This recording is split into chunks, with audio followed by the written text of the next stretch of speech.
Hello साथियों, जय भीम, नमो बुद्धाय। साथियों, आज हम एक चैप्टर पे नए चैप्टर पे बात कर रहे हैं, आपसे चर्चा करेंगे बिजनेस के विषय में। आज का अध्याय है हम पुश्तैनी धंधे को बिजनेस में नहीं बदल सके।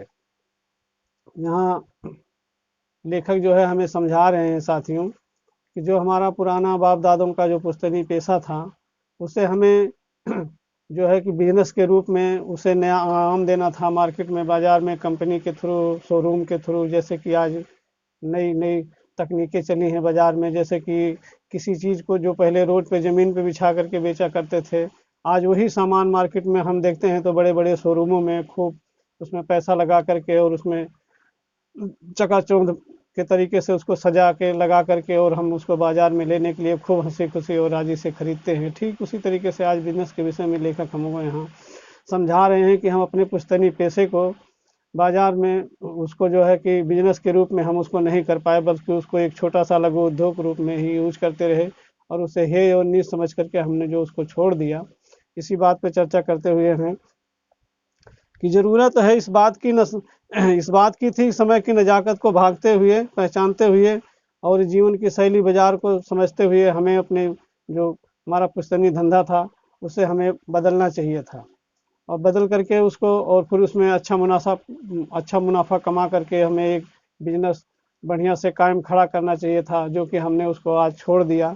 और आज हमारे छोड़ने के पश्चात वही जो है कि दूसरे लोग, खास करके कह रहे हैं उच्च वर्ग के लोग, जो है कि उसी को अपना लिए और आज खूब बढ़िया तरीके से करके आज हम उन्हीं के दुकानों में, जो कि कभी हमारे दादा परदादा करते थे, आज हम उसी सामान को बड़ी खुशी से जाके उनके दुकानों में खरीद रहे हैं और हमसे वो खूब अच्छा खासा रकम जो है वसूलते हैं और हम अपनी इज्जत और शान शौकत में जो है अमल हो करके और उस चीज़ को खरीदते हैं। लेखक का यहाँ समझाने का मतलब था कि सबसे पहले कि समाज में या इस जात बिरादरी में शिशु वंचित लोगों में जो है कि उसमें शिक्षा की कमी थी। जो उस समय तो पहले इन्होंने खूब बढ़िया तरीके से काम करने की ठानी, घर घर में लघु उद्योग के रूप में कायम रहा, लेकिन बाद में उसको एक तरीके से ऐसा दरकिनार कर दिया कि बाद में जो है कि आने वाली पीढ़ी के पास बिल्कुल रोजगार नाम की कोई चीज़ बची ही नहीं। साथियों, हमको भी समझना चाहिए था कि हम अपने रोजगार को कायम रखने के लिए आगे या दूसरा कुछ तलाशें, नहीं तलाश पाते हैं तो उसकी रूपरेखा बदल करके इसी के विषय पे आज हमको लेखक लेकर के बता रहे हैं। क्योंकि बाबा साहब का भी सपना था कि जो दलित समुदाय है वो जाए, व्यापार करे, ठेका में जाए और जो है कि बड़े बड़े कार्यों को करने के लिए कोशिश करे और ठाने उसमें कूदे, बिजनेस व्यापार में कूदे, तो जा करके वो एक उसके आर्थिक रूप से संपन्न होगा।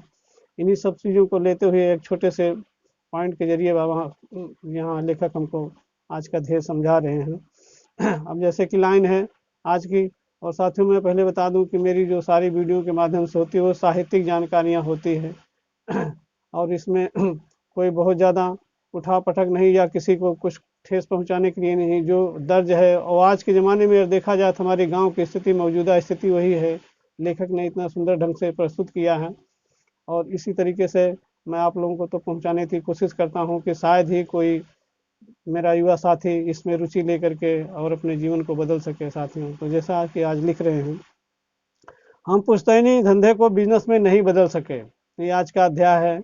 और इसी अध्याय के ऊपर हम एक छोटे से अध्याय के जरिए, छोटे सी पंक्तियों के जरिए हमें कितने सुंदर संदेश द्वारा लेखक हमें समझा रहे हैं।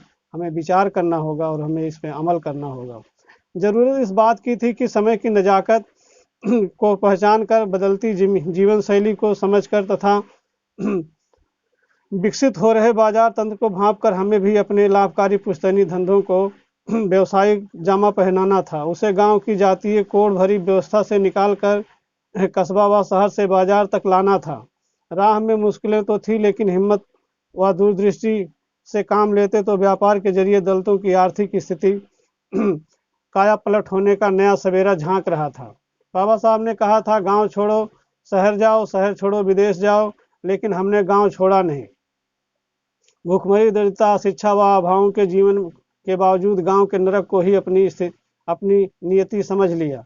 राशन कार्ड, बीपीएल, नरेगा व छोटी छोटी सरकारी छूटों व सब्सिडी के लोभ में गांव आदि के जरिए धन अर्जित करें।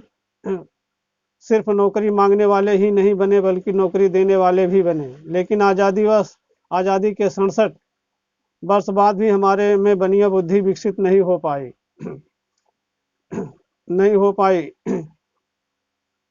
और खा पीकर सिर्फ सरकारी नौकरी के पीछे पड़े हुए हैं जो आखिर तक मिलती नहीं है। शोषित वर्ग के विरोधियों ने साजिश के तहत प्राइवेटाइजेशन से सरकारी नौकरियां खत्म ही कर दिया और फिर नौकरी कहाँ से मिलेगी, ना रहेगा बांस ना बजेगी बांसुरी। साथियों, यहाँ लेखक ये हमें बता रहे हैं, समझा रहे हैं कि उन्होंने सरकारी प्राइवेटाइजेशन के तरीके से करके जो है कि नौकरियों को ही ख़त्म कर दिया। हम में अगर थोड़ी बहुत शिक्षा जागी भी हमारी आने वाली पीढ़ी में, तो उनको वही केवल सरकारी नौकरी का आस रह गया, और जो बिल्कुल अशिक्षित रहे, बिल्कुल जो अंगूठा टेक रहे साथियों, वो वही जो सरकार से छोटी छोटी लाभ मिलती है, राशन कार्ड, तेल चीनी, और इसी में उलझे रह गए। तो ये हमारे सोच से परे है, ऐसा नहीं करना चाहिए। हमें भी अपनी सोच को बदल करके, उस लेखक यहाँ समझा रहे हैं कि एक बेहतर जीवन जीने के लिए हमें कुछ ना कुछ अपनाना होगा और बिजनेस की तरफ जाना होगा।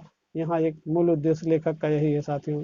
फिर हम एक छोटा सा अध्याय था साथियों, अगले अध्याय पे हम आपसे फिर चर्चा करेंगे। तब तक के लिए साथियों, जय भीम, नमो बुद्धाय।